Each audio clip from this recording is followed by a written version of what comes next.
வணக்கம் மக்களை. இந்த வீடியோல நம்ம சிவகுமார் அண்ணனோட ஒரு சிறப்பான லீலைகளை தான் இப்போ வந்து பார்க்க போறோம். ஒரு முக்கியமான சம்பவத்தை பண்ணி விட்டுருக்காரு. சோ அதை வந்து பார்க்க போறோம். சோ அதுக்கு முன்னாடி ஒரே ஒரு டவுட், இந்த சீசன்ல இவங்க எங்க இருந்து பொறுக்கி எடுத்துருக்காங்கன்னு தெரியலங்க. இவங்கள ஒரு குரூப்பா சேர்ந்து விளையாடுங்கடான்னு சொன்னா பிரிச்சுட்டு தனித்தனியா சண்டை போட்டு விளையாண்டுட்டு இருக்காங்க. சரி, மொத்தமா பிரிச்சு விட்டு தனித்தனியா விளையாடுங்கடான்னு சொன்னா இப்ப டீம் ஃபார்ம் பண்ணி விளையாண்டுட்டு இருக்காங்க. இந்த கருமத்தை பாவே அந்த ஆளு தேவலாம் பிக் பாஸ் இந்த சீசனை போட்டு நீங்க எல்லாம் எடுத்து போட்டு படாதபாடு பட்டு இருக்காருன்னு தான் சொல்றோம். சோ இதை தள்ளி விட்டுருவோம். நம்ம சிவகுமார் என்ன பண்ணாரு அப்படின்னு வந்து சொல்றேன். சோ அதுக்கு முன்னாடி நம்ம சேனலை வந்து புதுசா பாக்குறீங்க, மறக்காம சப்ஸ்கிரைப் பண்ணி வீடியோக்கு ஒரு லைக் கொடுத்துருங்க. சோ நம்ம அண்ணன் சிவகுமார் என்ன பண்றாரு அப்படின்னா பயங்கர பீதியில சுத்திட்டு இருக்காரு. ராணுவ என்ன சொன்னாருன்னா பயங்கரமா பேசினாரு. இனிமே பாரு, அடிக்கிறோம், விளையாடுறோம், அது பண்றோம், இது பண்றோம், மிரட்டி விடுறோம், அப்படி இப்படின்னு சொல்லிவிட்டு இவங்க எல்லாம் நம்மளை ஏமாத்துறாங்க, நம்ம கேம் தான் நம்ம ஸ்டார்ட் பண்ணணும்னு சொல்லிவிட்டு சோ கொஞ்சம் கூட இந்த கேம் நாலேஜ் சுத்தமா இல்லாம இங்க வந்து என்ன பண்றாருன்னா தர்சிகா சமைச்சிட்டு இருக்காங்க. எல்லாரும் வெளியில டீம் போட்டு 4 பேர் அதை ஏதோ தலைவாணி தூக்கி போடுறான், ஒரு ட்ரஸ்ட் பில்ட் பண்றான்னு சொல்லி ஆளுக்கு ஒரு கேம் விளையாண்டு கிடக்குறாங்க. டெய்லி விளையாடுற மாதிரி இந்த சீசன் மாதிரி வேற எந்த சீசன்லயும் கேம் விளையாண்டு நான் பாக்கலையா?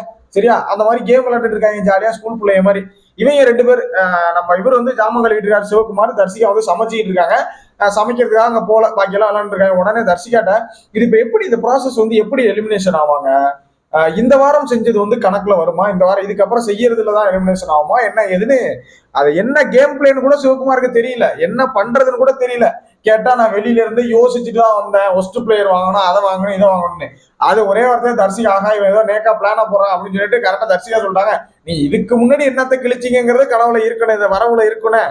அப்படி இந்த வீக்ல ஏதாவது பெஸ்டா பண்ணீங்கன்னா மாறுறதுக்கு வாய்ப்புகள் இருக்குன்னு அப்படின்னு சொன்னோடனே ஓகே, டக்குன்னு ஆளுக்கு வந்து ஒரு மாதிரி ஆயிட்டு போல. உடனே போயிடக்கூடாது அப்படிங்கிற மாதிரிலாம் பேசிட்டு நேரா போய் தரிசி கேட்ட, ஏமா உங்ககிட்ட இருந்து கொஞ்சோண்டு எனர்ஜி கொடுமா அப்படின்னு போய் கட்டி பிடிக்கிறாரு. ஏழை, தயவு செஞ்சு மக்களை நீங்க நினைப்பீங்க கட்டி பிடிச்சா ஒரு தப்பாடா அப்படின்னு நீங்க நினைப்பீங்க. தர்சிகா அண்ணன் கூப்பிடுது, தர்சிகா அண்ணன் கூப்பிடுறாங்க. இவர் என்ன நினைக்கிறாங்கிறது நமக்கு புரியாது இல்லையா? சோ இவர் நேரா போய் கொஞ்சோண்டு எனர்ஜி கொடுமா அப்படின்னு போய் கட்டி பிடிச்சிக்கிறது வந்து எனக்கு சுத்தமா வந்து எப்படி புரிஞ்சுக்கிறதுனே தெரியல.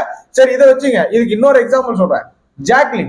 ஜாக்லினை போய் கண்ணத்தை பிடிச்சி கிள்றது எதுக்கு? அந்த புள்ள வேண்டானா அண்ணா விட்டுறேன்னா ஒரு பொண்ணு வேணான்னு சொல்லும்போது அந்த பொண்ணை போய் கண்ணத்தை பிடிச்சி கில்லுனா அது எப்படி? நீங்க வந்து அது கியூட்டா இருக்கு, அது வந்து ஒரு பப்பியா இருக்கு, நான் கிள்ளி பாக்குறேன், அதெல்லாம் கிடையாது. அது கேவலமான செயல் தான். சரிங்களா? அதே மாதிரி இப்ப தர்சிகாட்ட போய் கொஞ்சோண்டு எனர்ஜி கொடுமான்னு நான் ஷாக் ஆயிட்டையோ, என்னையா சொல்றேன் அப்படிங்கிற மாதிரி. அப்புறம் அண்ணா ஓகேண்ணா ஒரு பாசிட்டிவ் எனர்ஜி கொடுக்குறேண்ணா அப்படிங்கிற மாதிரி பாசிட்டிவ் எனர்ஜி கொடுமா அப்படின்னு சொல்லி வாங்கிட்டு போறான். ஒரு கட்டி பிடிச்சு சரி போறதான் போறான், சும்மா போவான்னு பார்த்தா போய் இதுல நின்றுட்டு ரூம்ல நின்றுட்டு அந்த அண்ணாமலையில ஒரு டைலாக் வரும்ல, என்ன என் குடும்பத்தை எல்லாரையும் நடுத்தர நிக்க வச்சுட்டல, உன்னை உன் குடும்பத்தை அழிச்சு காட்டுறா அப்படிங்கிற மாதிரி இதை போயிட்டு வீராப்பா நடந்து போறான். எனக்கு அதை பார்க்கும்போது இவன் பைத்தியம் தான் போல அப்படிங்கிற மாதிரி தான் இருந்துச்சு. So totally waste. சரிங்களா, டோட்டலி இந்த இது வந்து வேஸ்ட். ஸோ இதுல முக்கியமா ஒரு விஷயம் சொல்லணும். இதுல ஒரு கமெண்ட் ஃபர்ஸ்ட் ஒரு வீடியோ போட்டிருந்தேன், அந்த வீடியோக்கு ஒரு கமெண்ட் வந்துச்சு. இந்த கண்டென்ட் லைவ்ல போயிட்டு இருக்கு. என்னடா கமெண்ட் வருதுன்னு பார்த்தா, தடவுள் மன்னன் சிவகுமார் சீக்கிரம் வீட்டை விட்டு வெளியே அனுப்புங்க அப்படின்னு போட்டிருக்காங்க. வேணா நான் அந்த வீடியோக்கு முன்னாடி ஒரு சில வீடியோஸ்ல வந்து அந்த கமெண்ட் போட்டிருப்பாங்க, வேணா போய் பாருங்க. அதை போட்டிருக்கேன். கரெக்டா இவர் வந்து பாத்தீங்கன்னா தலைவர் அந்த மாதிரி சம்பவத்தை பண்ணி விடுறாரு. ஸோ இதை பத்தின உங்களோட ஒப்பீனியன் என்ன? சரிங்களா, சிவகுமார் கேம் பிளே கேம் ஸ்ட்ராட்டஜின்னு ஏதாவது ஒண்ணு இருக்கா, இல்ல சும்மா புளிகிட்டு திரியிறாரா, இல்ல பொம்பளை பிள்ளைங்க பின்னாடி சுத்திக்கிட்டு திரியிறாங்க உங்களோட? ஆனா சாப்பாட்டுல சுத்திட்டு இருக்கிறாங்க மட்டும் எனக்கு தெரியும், மற்றபடி வேற எதுவும் தெரியுறாங்க உங்களோட ஒப்பீனியனை கமெண்ட்ல போட்டுருங்க. நெக்ஸ்ட் வீடியோ பண்றேன். தேங்க்ஸ் ஃபார் வாட்சிங். மக்களை மறக்காம வீடியோக்கு லைக் கொடுத்து சப்போர்ட் பண்ணுங்க.